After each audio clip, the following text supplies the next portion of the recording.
তোর জন্য আমরা সবাই মিলে কিছুক্ষণ পর একটা মেয়ে দেখতে যাবো। চল। আরে মাটা কিসিস কেন? চিল্লাচ্ছিস কেন? মামা আমার রুমে কি করে? আরে উঠছিস যখন, এখন যা গোসল করে রেডি হয়ে নে, আমরা 4টা বাজে যাবো। কোথায়? তোর জন্য মেয়ে দেখতে যাচ্ছি। মা, যখন ডানে যেতে বলো ডানে যাই, বামে যেতে বলো বামে যাই। এখন বিয়েটা তো তোমরা এইভাবে করাবো আমাকে? এত চিৎকার করতেছো কেন? বিয়ের জন্য সবসময় কি ভালো পাত্রী পাওয়া যায় না? তাদের রেডি হও।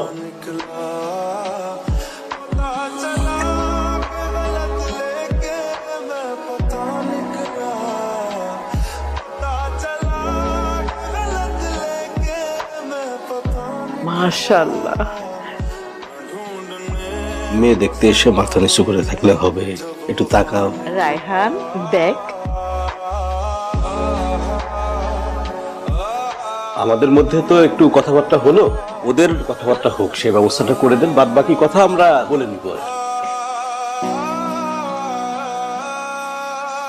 আপনি বলতে পারেন। কেন?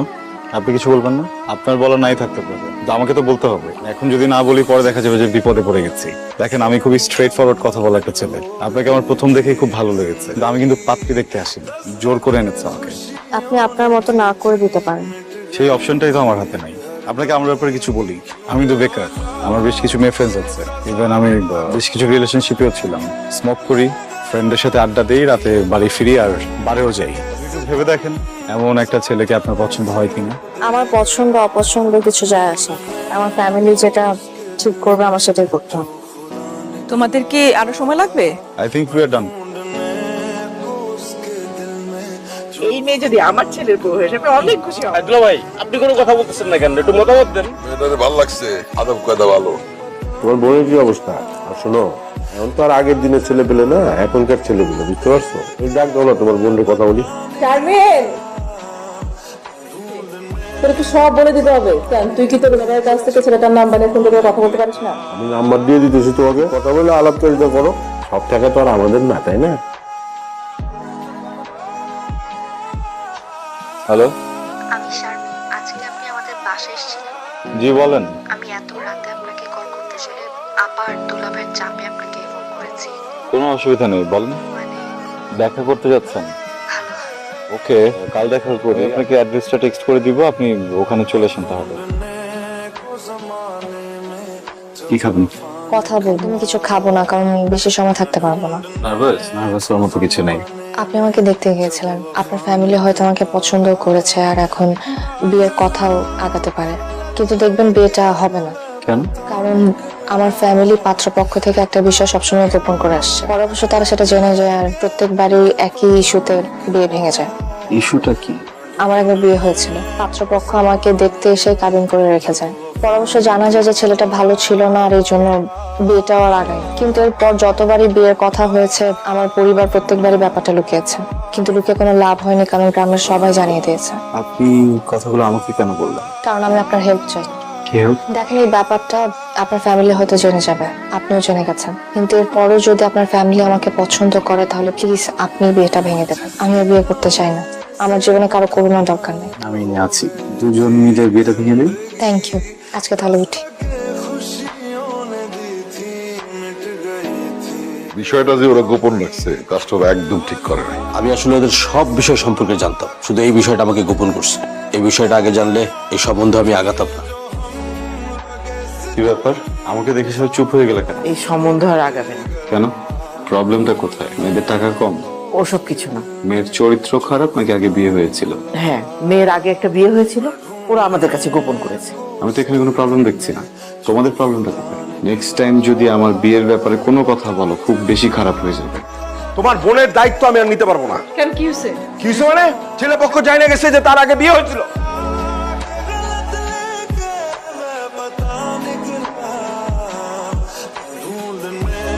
কেন করলেন আপনি এরকম? আমি তো বিশ্বাস করে আপনাকে সবকিছু বলছিলাম, তাই না? আপনি বিশ্বাসটা ভেঙে দিলেন আমার। আপনার জন্য আমি আমার জীবনের সবচেয়ে বড় একটা ঝামেলায় পড়ছি। আমার দুলাভাই আমার সাথে যা তা ব্যবহার করছে, আমার বোন আমার গায়ে হাত তুলতে পর্যন্ত বাকি রাখে নাই। প্লিজ আপনি একটু ঠান্ডা হন। আপনার জন্য আমি বাসা থেকে পর্যন্ত বের হইতে বাধ্য হয়েছি। তোমার বোন নিজের ছেলেরে গিয়ে বলছে তার বিয়ে হয়েছিল, সে যখন নিজের দায়িত্ব নিবে তাহলে আমাদের উপর দায়িত্ব ফেলেছে কেন? তুই কিন্তু আমার সংসারে আগুন লাগাইতেছ, আমি কিন্তু সব সহ্য করবো না। তোমরা এরকম কেন শুরু করছো আমার সাথে? আমাকে কি মানুষ মনে হয় না? আমরা মায়েরা ফেলো, তারপর আমি মুক্তি পাই। আপনি এখন কোথায়? আমি আপনাকে বিশ্বাস করছিলাম, আপনি ভেঙে দিছেন।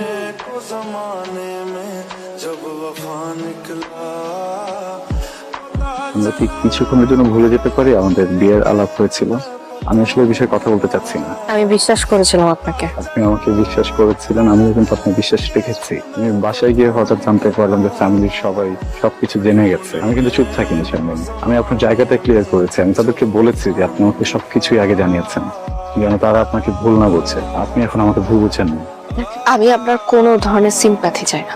এবার দুই চোখ যেদিকে যাবে আমি সেদিকে চলে যাব।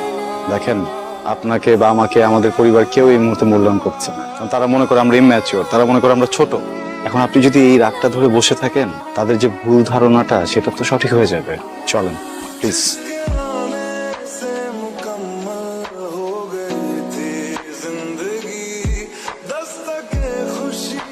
আপু, আমি আপনার বাসার নিচে আছি, আপনি কি একটু নিচে আসবেন? শারমিন আমার সাথে আছে। আমরা পাই গেছি, হ্যাঁ? কি করছেন আপনি? তুমি বলতে বলো কই গেছিস? একটু থামান, একটু, আমি সবকিছু বলছি। ভাই আপনি একটু বুঝেন ওনাকে। শারমিন বাসা থেকে বের হয়ে কোথাও যায়নি, উনি আমাকে ফোন করেছিলেন। ও একজন মেয়ে মানুষ, আপনারা তারপর উপর প্রেশার দিয়ে যাচ্ছে। আমাদের জায়গায় থাকলে তুমি বুঝতে। ভাইয়া আমি মানছি আমি আপনার জায়গায় নেই, কিন্তু আমি কিন্তু বুঝি। দেখেন, আপনি আমার বড় ভাইয়ের মতো, আমি ছোট ভাই হিসেবে আপনি একটা রিকোয়েস্ট করছি। শারমিনকে আমি আপনার কাছে বুঝিয়ে দিয়ে যাচ্ছি, প্লিজ। লাস্ট একটা রিকোয়েস্ট করবো, আমি এখান থেকে চলে যাওয়ার পরে আপনি ভিতরেই যে ওনারা যাই বলুক একদম উত্তেজিত হবেন না।